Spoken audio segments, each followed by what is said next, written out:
This is lesson 9.5, scientific notation and math operations. So basically scientific notation day 2. We're going to take the numbers that are written in scientific notation and we're going to multiply, divide, and then later add and subtract them. So here's what happens when you multiply scientific notation numbers. It's kind of an extension of multiplying monomials. First of all, you have your two numbers here. You actually multiply the A and the B together, so you multiply those two. And then, because we're multiplying things with exponents, the N and the M, you really just add together. So you multiply the A and B, and you add the exponents. That's what you're going to do with this. Always check for correct scientific notation at the end. That means that your front number is a number between 1 and 9. That's what that means when you get all done. Okay, so this first example, 4 times 10 to the third times 8 times 10 to the sixth, we're actually going to take 4 times 8 and get 32 times 10, and we're going to add 3 plus 6, these two exponents, and get 9. Now, is 32 times 10 to the ninth a good scientific notation number? No, because that's 32. So the exponent, or not exponent, the decimal is at the far right. I need to move it one spot, and what happens to the 9? Anybody got any ideas, Braxton? It goes up 1. It goes up 1 to 10. So it would be 3.2 times 10 to the 10th.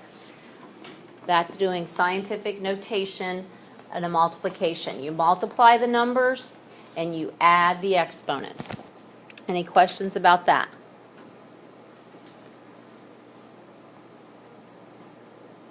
Alright, so let's move down to division. So it might be exactly what you think if you kind of understood the process there.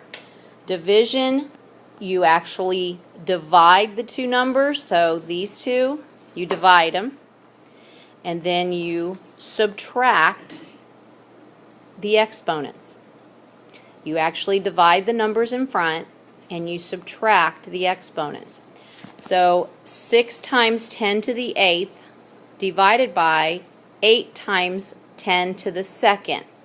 Well, I've got to look at these two first. 6 divided by 8, it's going to be a decimal amount, isn't it? Because there's no way that 8 goes into 6 evenly. So I'm going to add a decimal, take it straight up here, and add a 0. How many times does 8 go into 60?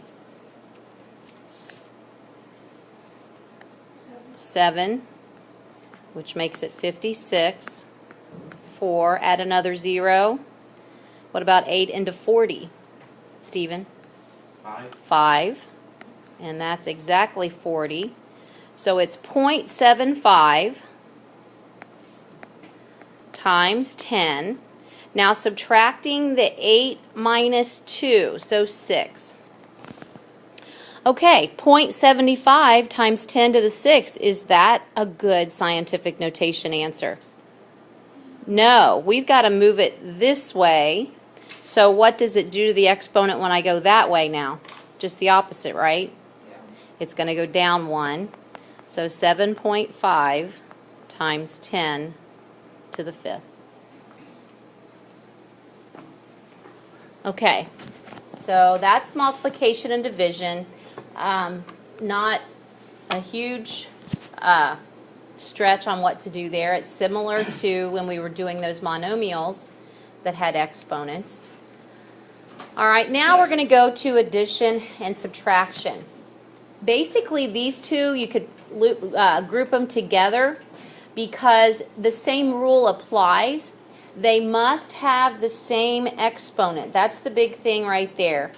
They must have the same exponent to be able to add or subtract. If not, you've got to change it. You've got to change it. So what I would do is always start with the biggest one. So here I've got 5 times 10 to the third plus 8 times 10 to the 6. I want you to start with the one that has the biggest exponent. And this is what we're going to do.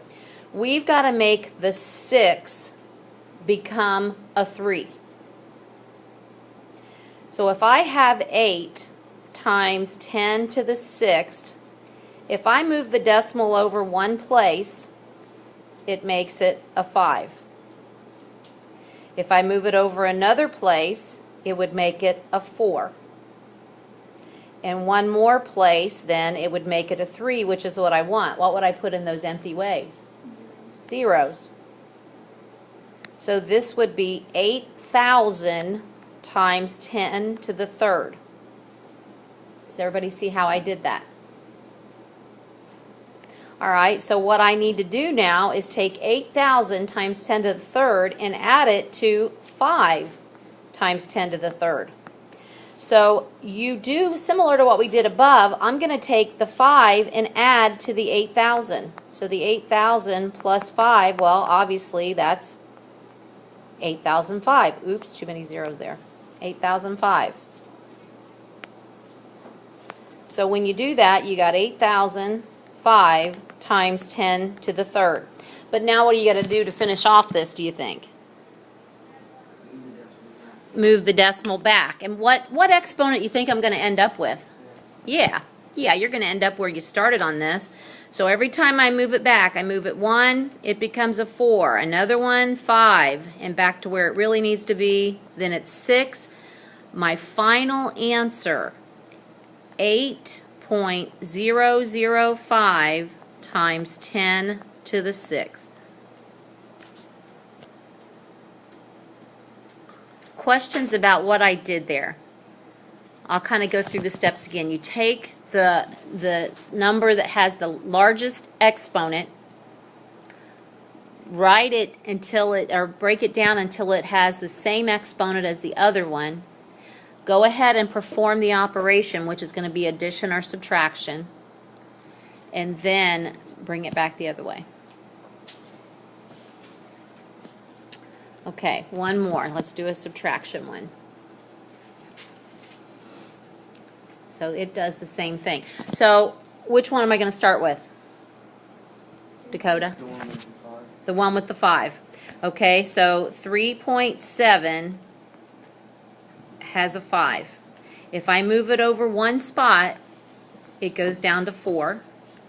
And one more spot, there's my 3, what I wanted. So I've got an empty wave, 370. So 370 times 10 to the 3rd, and I'm going to subtract 2 times 10 to the 3rd. So over here on the side, 370 minus 2 is 368. So 368 times 10 to the 3rd, and I've got to finish off by moving it back. So the decimal's right here. I got to move it over 2 spots. So that makes my exponent is going to be back to 5. 3.68 times 10 to the 5th.